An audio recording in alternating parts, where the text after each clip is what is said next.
Taming the High Cost of College, Episode 25.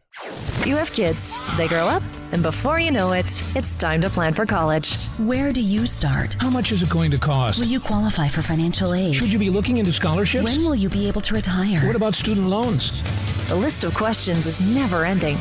The good news is, all the answers are right here. Welcome to the Taming the High Cost of College podcast. Here is your host, certified financial planner, Brad Baldridge. Hello, and welcome to Taming the High Cost of College. I'm your host, Brad Baldridge. On today's episode, we have a great interview with Nile Nickel. He's a LinkedIn expert, and he's going to talk to us about how to use LinkedIn to help our students, both in their college career and once they graduate from college, how to use it for their first job and launching their working career. He's got a lot of great information that high school students can use, that college students can use. If you're a parent out there who uses LinkedIn, you may understand some of the power of LinkedIn as far as professional networking and some of the statistics about, a lot of recruiters and a lot of hiring professionals in the various, especially the larger corporations, are very plugged into LinkedIn. So there's a lot to learn here. I know I learned a ton. And as I thought about it, the more I realized that LinkedIn is one of the tools that most college kids need to understand and take advantage of as they move into their career and so forth. So you're going to learn a ton. After the interview with Nile, we're going to move into a quick question and answer where I talk about the 6 or 7 things that families need to do in order to get plugged into the whole college process. As college gets more and more expensive, it's more and more important that families spend as much time and effort as needed to really understand the college process, learn what they can so that they can take advantage of whatever aid is available, so they understand the scholarships that are out there, so they can use the system that's out there to the fullest and pay the least that they possibly can for college. As always, we have show notes out there, so if you're driving around, we take the notes for you. They're available at tamingthehighcostofcollege/25. Of course, show notes are available for all the other episodes as well at their various numbers. All right, so let's jump into the interview with Nile Nickel. All right, today we're sitting down with Nile Nickel. He is an expert on LinkedIn and is involved also with a social media business hour, and he's the founder of LinkedIn Focus. So he's got a lot of great expertise for us. Welcome, Nile. Hey, thanks for having me today, Brad. Before we jump into our main focus, which is probably going to be LinkedIn, tell us a little bit about yourself. How did you become the LinkedIn expert? What's your history? Well, I became the LinkedIn expert. I actually call it accidental success. The reason I say that is I had followed social media. I've been in technology all my life. I mean, literally from 12, 13 years old. So technology has always been not only my career path, but an interest that I've had. And when all this stuff, the Facebook, MySpaces, LinkedIn, go on down, Twitter, everything else started to come out, I listened to all the stuff on it and it sort of ho-hum about it. But I had a job prior where I traveled around the country, and I had a tremendous number of high-level contacts. And I found an opportunity to potentially re-engage with some of those contacts to help me with my business. And I thought it was a good mutual opportunity. So I started to reach out to a number of my contacts, and what I found that they went really old and cold. And I found out that I'd really done a very poor job nurturing all of these wonderful business contacts that I developed over the years. And I said, I've got to do a better job of this. So I started to look for some of the more current and online things, if you will, to manage my Rolodex. LinkedIn happened to be one of the things I came across. And if you look at LinkedIn, everybody describes it as an online resume or an online Rolodex. So I said, okay, I could jump in and start looking at that and playing with it. And I read everything I could. I started playing with it, and I found out that it was easy to get shut down doing everything that not only LinkedIn told you to do, but even the experts. And so I said, there's got to be a better way. I could see potential with this tool, so I started testing. And I tested relentlessly for a number of years. And because of my background and being a technologist and in IT and all of that, I'm able to do some of those things probably a little bit better than most. And I found some things that really started to work. So I started to look at how LinkedIn was best used, regardless of what the experts, or for that matter, what LinkedIn was saying. And really have just found over the years some great things, and started engaging with some clients at their request, and found that they were just getting results far above anything that they could ever imagine. And when that happens, they tend to talk, and when they talk, you tend to get more clients. And so I've had a number of people start following me on LinkedIn, and all those LinkedIn experts, LinkedIn gods, LinkedIn king, whatever labels that people have bestowed upon me have been them bestowing it, because I just look at it and say, I needed to use LinkedIn for my business. And all I did that was probably different was I spent a lot of time trying to figure out how to do that and testing and evaluating. So I guess that leads to the very first question is, well, what is LinkedIn and how is it different? I mean, I think most people know it's some sort of social media, but how is it different than what most people are familiar with, say, like a Facebook? Well, I'll probably answer that a couple of different ways.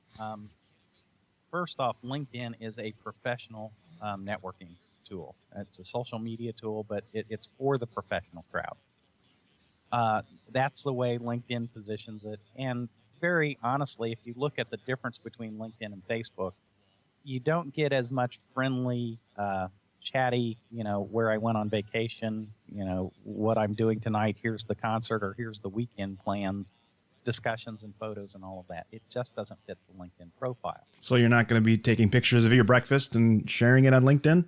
No. And if you do, you're going to die a slow and painless death, but nevertheless, LinkedIn's just not going to be very useful for you.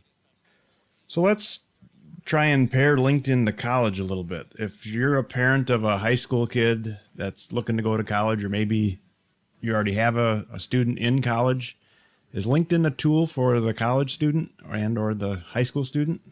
Well, there's two different questions there. And if you don't mind, we'll split them apart, because it's very different for the high school student than it is for the college student. Okay. The answer to both questions is absolutely positively yes. And if you not only want to save a little bit of money, but substantially save a whole lot of money, and go to the schools that you want to go to or get the job you want to get, LinkedIn is absolutely, positively today one of the most important tools that you should be using to do that. And let's talk about the high school students, for example. Okay. When I coach parents and high school students on what to do, first off, I talk about understanding and having a strategy when they start their freshman year in high school. So we're talking young.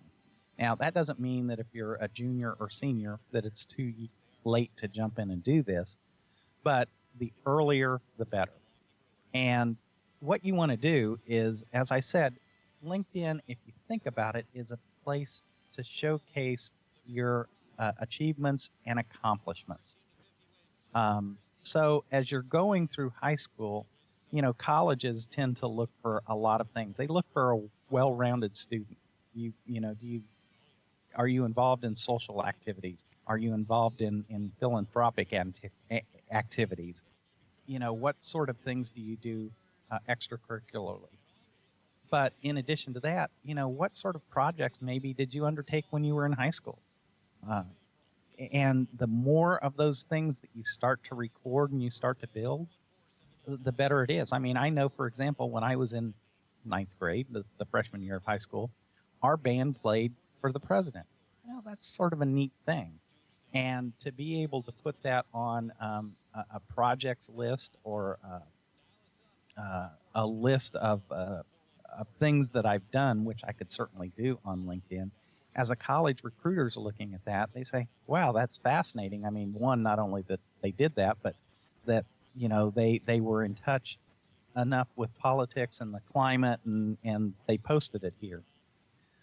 And as you start to post more and more of those projects, more of those accomplishments. Maybe you've taken some AP classes in high school. It's certainly going to be on your transcripts and all of that. But, was there anything interesting through that process? I mean, did you have guest speakers? Did you take field trips to different institutions where you got to meet different people, maybe even alums of the school that you wanted to go to? And the more that you start to build this full look at you, focused with what your goal is, the better that you're going to look to any college that's looking at you. But if you happen to, load up with alums and things like that on the projects, on your connections that you have as a freshman in high school or, sophomore, junior, senior, all of a sudden, you look a lot different than a lot of the other applications that they're looking at, and all of a sudden you're at the top of the stack. Right. Okay, so let me clarify a couple things there, because there's a couple nuggets in there that I want to pull out. The first one is, you mentioned, well, when the college recruiter sees that. So I guess the first question is, are college recruiters on social media, and are they looking? Well, I'm going to answer that two ways. First off, yes, they are, simple terms. But how much? Well, today, if you look in the corporate world, 95% of all the Fortune 500 companies are using LinkedIn as their primary tool to find and recruit people. 95%. If Wow. you look at professional recruiters, 85% of them are using exclusively LinkedIn. Now, why did I go that direction to answer your college recruiting question? Well, it started to translate down to college recruiters. If we go back 3 or 4 years, about 30% of college recruiters were looking at LinkedIn at all for their students. Today, and when I say today, really starting for the 2014 school year, about 50% of the college recruiters were looking at LinkedIn. And if the student happened to point the recruiters or administrators towards LinkedIn in their submissions, that number jumped to about 90%. And as a matter of fact, starting the 2014 school year, obviously in the past a bit, but in the 2014 school year, there were a number of colleges that allowed you to submit your application and apply directly through LinkedIn. So it sort of gives you an idea of how much college recruiters and admission offices have started to use LinkedIn as a tool. Right. So certainly by the time you get to be a college graduate, you're almost going to have to understand and work in LinkedIn. So that, based on what you've just told us. All right. So then another practical question. So if I'm a parent of, or I am that high school student, let's say I'm a junior, we have a guest speaker. It's, I don't know, a local, maybe they're doing a career day or something, and it's a local doctor or lawyer or something that comes in, they give a presentation about their subject, and I resonate with that person. Maybe I introduce myself when the talk is over, and then I go connect with them on LinkedIn. Is that kind of what you're telling us is like a potential strategy? That's absolutely a strategy. And you want to do that as often as you can. Right. So, yeah, you get that person that comes in and you say, wow, I'm really interested. Where did you go to school? You really start the personal questions, and you say, listen, I'm trying to get into XYZ school for, whatever discipline you're trying to get into. And, I'm looking for all the people that I've connected with over time to, at least have a connection with that I could refer to when I'm ready to start that college application process. Would you be generous enough to accept a connection from me on LinkedIn? And in most cases, you've set yourself, so far apart from most of the other students that they'll say, absolutely, that's really a very proactive approach. And not only that, you'll stick out with that person. So, hey, you may be doing this to get to the college that you want to get to and have all the connections. But after you get through college, we're talking about earning money. So, the next thing is what are you going to do in the job market? Right. Also, maybe you want to do an internship, during the summers leading up to college? Well, absolutely positively, these are some of the connections you might find. And taking a professional approach that is very strategic is exactly what most employers are looking for. And as an intern, again, you stand out above the crowd. Right. So then let's say I've done that. I'm now that high school student. I've linked up with some of my high school teachers, some of the colleges I've run across, some of the professionals I've run across, and friends and family and aunts and uncles and all the other professionals along the way that are willing to link with me. I'm linked with them. What else would I need to be doing? Because I think there's probably more. I think you need to be active in some way. So what else would that student do besides get those connections? Well, yeah, we've talked about the connections, and obviously all those connections are critical. Connect with recruiters at fairs, at conferences, as well as college alums from the colleges you'd like to go to. If you're targeting a college, then try to get to know the key people, the department heads, and all of that, and find the opportunities that you've got to meet them face to face. And oh, by the way, record that on LinkedIn. But if you look at some of the basics that you want to do on LinkedIn that so many people overlook, the first thing you want to do, and this sounds counterintuitive because we're talking about credentials here, we're talking about all of your experience and things like that, but you want to get a good profile picture, a good headshot. You don't want it to be something taken with the iPhone and have your arm around somebody that's cut out of the picture and things like that. You want to look professional, even as a student. Everybody understands that, you're 14, 15, 16 years old, whatever it may be, but, get a good professional picture. Now, why I say that is when people look at a LinkedIn profile, and I find this fascinating. I know the statistic. I've looked at it time and time again. I've tested it. But when they look at your profile, they spend 80% of the time looking at your picture. And that is your first impression in many cases. So make it a good one. I mean, obviously, if you've got your senior pictures, which you're probably going to get, at the end of your junior year, beginning of your senior year, then absolutely positively, put your senior picture there. But otherwise, just get a good headshot. They don't cost that much. And, $10 or $15 at Target, Kmart, yeah. Sears. And you look at what that's going to save you. Because we haven't talked about how this positions you and what scholarships may be available. So, that's an investment. It's not an expense. The next thing is there's a big area that is called the summary area. And that summary area has 2,000 characters that's available. And what you want to do here is you want to tell your engaging story. Why did you choose a certain area of study? Typically, we have real reasons for it. Some of them are very emotionally charged. Well, tell that story. What does it mean to you? How do you hope it will make the world better or just your world better? But tell a story there. Don't just list facts. There's a whole big area of the rest of your profile to list all the facts. Tell an engaging story. And I don't mind using one from the professional world if you'd like an example of that, Brad. Yeah, that'd be good. I'll give you an example. I was looking for a data analyst, and that's just a boring, dry job. I mean, you're looking at ones and zeros, bits and bytes all day long. You wouldn't think it'd be very exciting. But I came across a LinkedIn profile, and it blew me away. And here's what it said, and this will demonstrate telling the story. So it started out, and it said, as a little girl, I loved reading Harriet the Spy. As a matter of fact, I love reading it so much, I got in trouble by my parents all the time because I'd have the flashlight with the Harriet the Spy book with the covers up over my head reading past bedtime.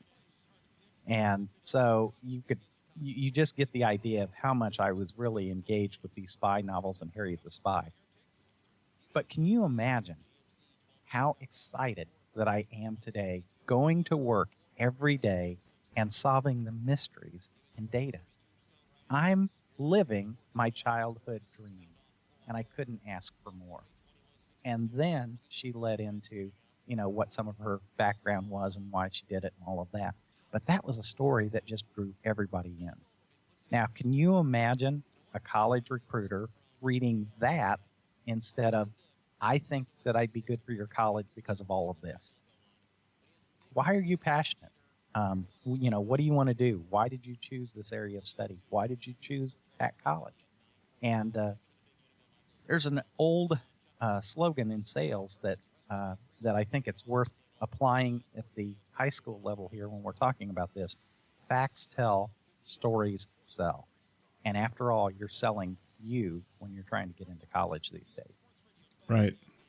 So I have this vision now, and what you're telling me, and again, to kind of bring it out for what parents might think, if you have a student, let's say that's a musician, they do performances that get recorded, and especially if they're doing solos and that kind of stuff, LinkedIn might be a place where you could post some of that stuff.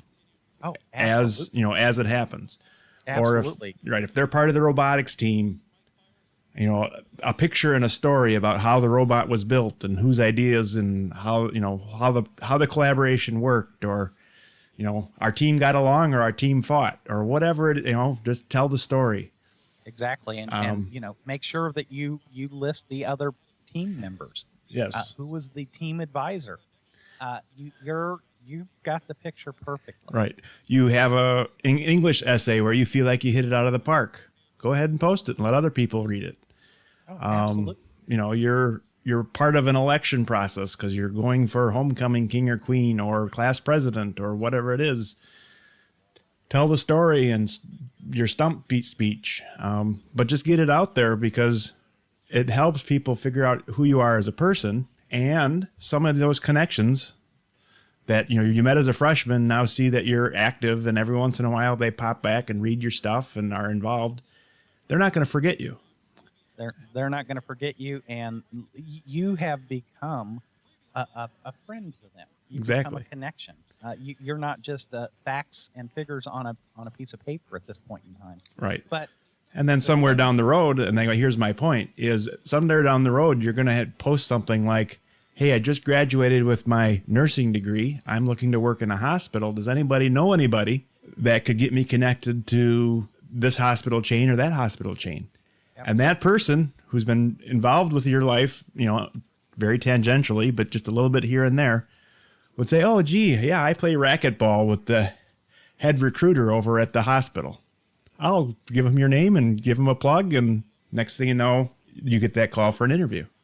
Absolutely. And, if you get into the practice, as early as you can in high school, and basically you almost treat this as an online journal or diary of all of these things, the clipping book, if you would, that we used to save of all the news clippings and programs and stuff like that we'd get from all of the events we did. And you continue that through college.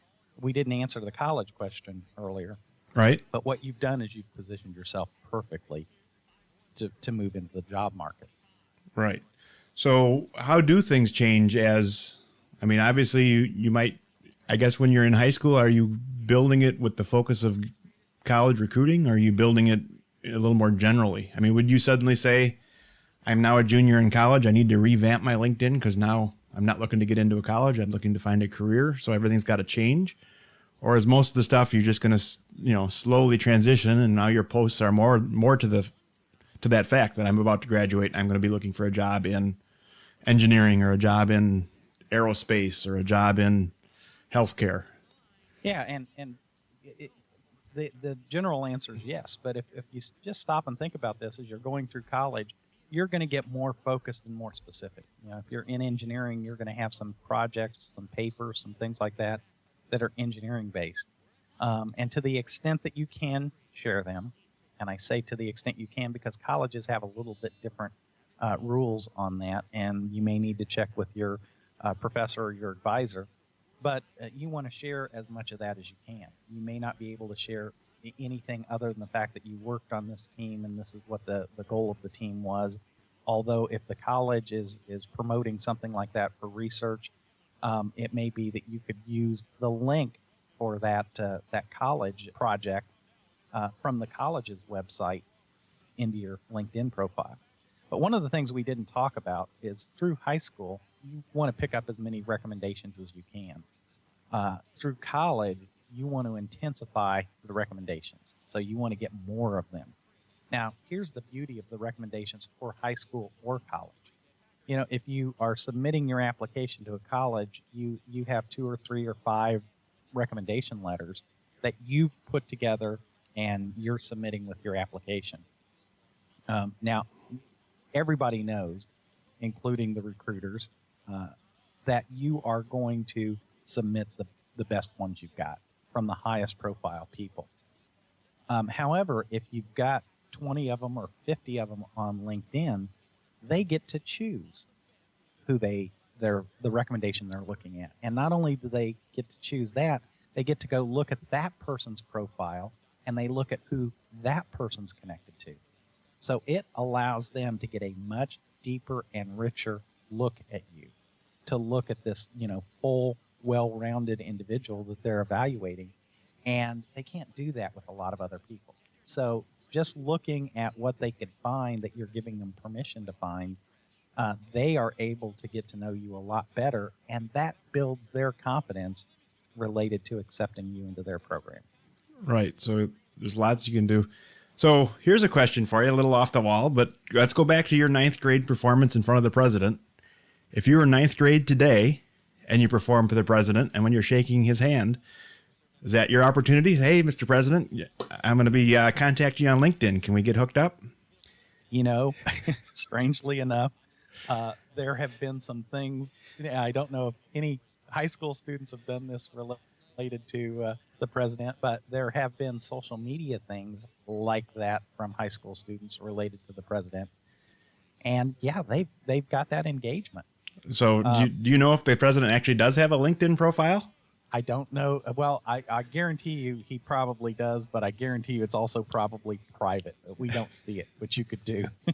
So, and the question of whether he'd ever use it again is another question entirely. But, right. Obviously there's not going to be that many opportunities like that one, but there are going to be a lot of opportunities for, the college president or the governor or the mayor or, whatever it might be. And again, it just makes you look all the better. And and it doesn't even need to be even nearly that big. Just the city councilman or the head recruiter at a particular school or the chief engineer at a local manufacturer. I mean, all those kind of people you run into all the time. Yeah, and all of these things, from the projects that we mentioned earlier and all of that, what lessons did you learn? Why was it important to you? What takeaways did you take away from that experience? And as you tell more of those stories, and obviously you're going to also put the best spin on it you can. You're going to think about it. But the thing is they get to read more, they get to find more, and none of those things fit on the college application. Right. All right. Well, I think that was a lot of great information. I guess again, let's just clarify, because I don't know if we actually covered it, but LinkedIn does have some differences as compared to Facebook as well. Can you explain a little bit about, some of the unique things you can do in LinkedIn that you wouldn't be doing in Twitter or Facebook and other places? Well, again, LinkedIn is definitely a professional platform, and it allows you to search in a professional context. In fact, the search function we didn't talk about at all is something that's huge on LinkedIn.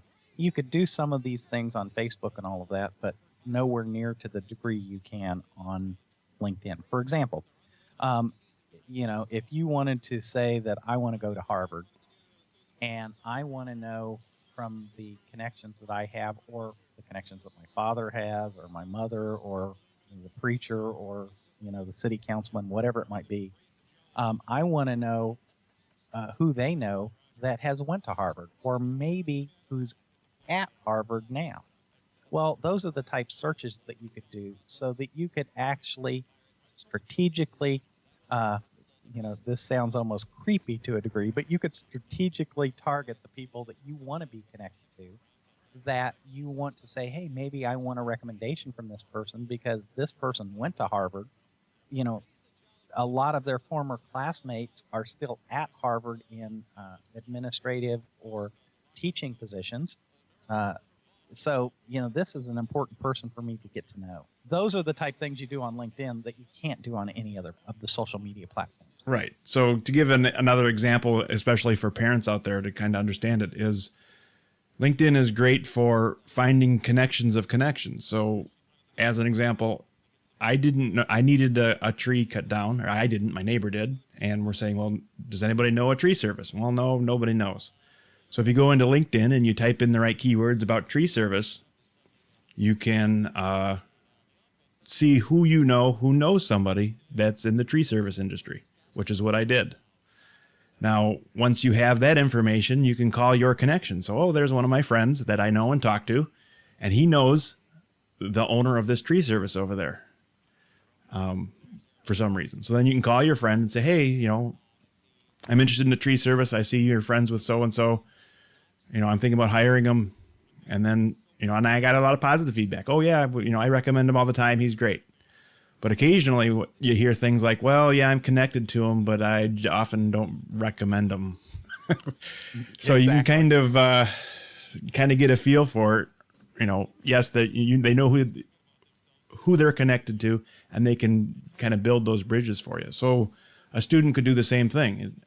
Is, well, who do I know who knows somebody that does or is or involved with? And then once you have those connections, you can go back to those. And that's why, as we mentioned earlier, if you had a speaker as a freshman in high school and you were active in LinkedIn the whole time and that they still knew who you were, they're no longer cold, is something you mentioned earlier. So if you went back to them 6 years later and said, hey, I noticed that you're connected to the admissions officer at a college I'm interested in, can you hook us up? They very well may do that. So I think there's a lot of great things with LinkedIn, and I'm glad we got together because I hadn't really thought about it before. And most people haven't, and because most people want to keep their younger students away from, and we're talking about people engaging with LinkedIn at 13, 14 years old, which LinkedIn recently changed their terms of service to allow that. But parents most likely would have never thought about that. And, this just allows them to position their student in such a way that, they could put them at the top of the list. And, oh, by the way, if they're looking for scholarships, financial aid, whatever it may be, they look a whole lot better than most of the other applicants, a whole lot more well-rounded, and they're really interested in having them in their program. All right. Well, great. I appreciate all the great information. We're going to wrap things up, but before I let you go, can you give us 3 quick tips and they can be about what we've already talked about, or they can be completely unrelated, that would help parents and students in high school figure out the college process? Sure. One of the things that I would say is make sure that you set up a profile. Get familiar with it. Make sure you have a great profile picture. Write a good headline. And the headline we didn't talk about at all, but the headline is normally your current position, which would be, high school student at XYZ high school, but you have the opportunity to change that. So you could be a student looking to advance to XYZ college, studying whatever it may be, and all of a sudden you'll stand out.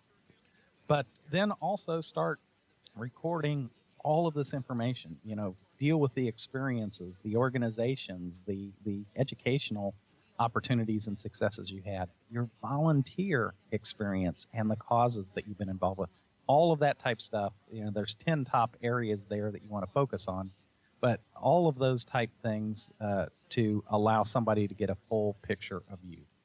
All right.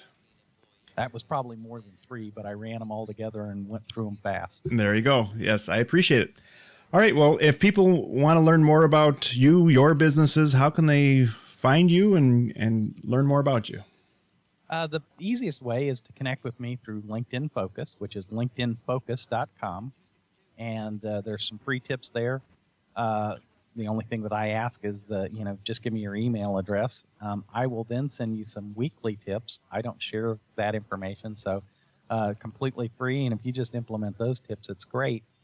I don't have this up there yet, but for a number of reasons, I'm getting ready to put up a special report that they'll also be able to download free. So it may not be available immediately, but within the next few weeks, it'll be up there where they could use LinkedIn for college applications and what are the top tips. And if they're considering it, they might want to just grab that and use it as a resource. Certainly, they could engage with me further from those sites. There's some products up there and all of that, but LinkedInFocus.com is the easiest way to get. Great. So we will put all this information in the show notes, so you can go to tamingthehighcostofcollege.com and look under the podcast, and there'll be show notes there. That's, I think, all we have for today. I appreciate your time, and let us know when that new product is out there, or the new report, and we will announce that on a future podcast as well. No, that sounds great, Brad, and I really appreciate it today. I hope some parents got some ideas about how they could help their students get into college. All right. Thank you much. Bye-bye. Bye-bye. The latest tips, tricks, and tools you can use today. This is Brad Recommends on Taming the High Cost of College. Today on Brad Recommends, I'm going to recommend 6 different ways that you can get plugged into the college planning process. So for parents today, the game has changed a little bit. Back when I went to college and when a lot of parents went to college, your parents could be a little bit hands-off. I know my parents didn't get real involved in some parts of the process because it wasn't necessary. Unfortunately, the rules of college have changed quite a bit, and parents need to be much more involved. And one of the primary reasons parents need to be much more involved is because they're the one that's going to be footing, in a lot of cases, a relatively large college bill. So you need to be involved so that you understand the process, you understand what financial obligations you might be getting involved in, and you can provide some guidance as to whether it's appropriate for your family to be spending what the colleges are thinking that you should be spending. So how do we get plugged in? Well, the first one is books. There's a lot of good books out there that cover general college planning. They cover a little bit on a lot of different topics when it comes to college. And there's a lot of books that are very focused on a particular niche. There's books on the athletic niche. If you have an athlete that wants to go on to college and play sports in college, there's books that cover the financial aid niche, the essay writing niche, the testing niche. There's all kinds of books available out there that can give you a lot of great information. If you're not a book person, so there's similar information available on websites and blogs and webinars. So all kinds of different things on the web that you can plug into, whether it's written articles, audio, where you can listen to various experts talk about college, even videos where you can learn more. And there's starting to be online courses and other materials available where you may actually have to pay for it. There's college visits. You can get plugged in and go visit colleges. I recommend for a lot of families that you visit a local college, again, just to get your feet wet and learn a little bit more. So a lot of colleges, and you can kind of look at the schedules for your local college, they offer, a junior day where juniors can come on a Saturday morning or a Saturday afternoon, spend 3 or 4 hours and learn about what it is, how to plan for college, what college is about, get a tour of a college, learn about dorms and meal plans and financial aid and all that kind of stuff. So plugging into something like that in your sophomore or junior year may make a lot of sense to, again, just start getting your feet wet and learning the jargon and learning the whole college process. There's a lot of college fairs out there where you can talk to many colleges all in one room. Now, again, here you're not seeing the colleges themselves, but you have an opportunity to talk to a number of reps and learn about a number of different colleges to help start comparing, which colleges might be a good fit, which colleges might, offer the right price, and that kind of stuff. And then finally, there's in-person workshops, college nights, that kind of stuff, often at your high school. If you're attending a high school, if you're homeschooled, a lot of homeschool associations provide additional college information as well. But there's college nights at your high school often. Now, a lot of times that information doesn't get to the parents very well. So as a parent, you may need to check in with the school counselor or the principal's office or whoever might be coordinating those efforts and make sure that you know when those things are happening. Unfortunately, our students in a lot of cases aren't very good at communicating what's going on. So you need to take it on yourselves to either push the student to learn about it or, go directly to the high school yourself and learn what's available. Bottom line is you need to start learning about college somehow, whether it's, like I said, whether it's books or in person, but you need to start gathering that information For most families, you need to start in your sophomore or junior year, so you have the opportunity to learn a little bit because college has become a lot more expensive and is becoming a much bigger deal for most families. And it's getting harder and harder to find, a good college at a good price, and it may take more and more effort on your part in order for it all to come together. All right. If you are interested in additional information, I do have a handout with the top 10 websites. So I've got the 10 websites that are available for you that have great college planning information. That's available at tamingthehighcostofcollege/25. There's a button there that you can click. If you go delve into that and give us your email, we will email you the top 25 websites and provide that information for you. And we're going to wrap things up now. I appreciate you listening. Again, if you leave us a rating or review in iTunes, that would help us a lot. It helps us get found on the search engines. It helps us get this information out to more and more people. So I would appreciate that.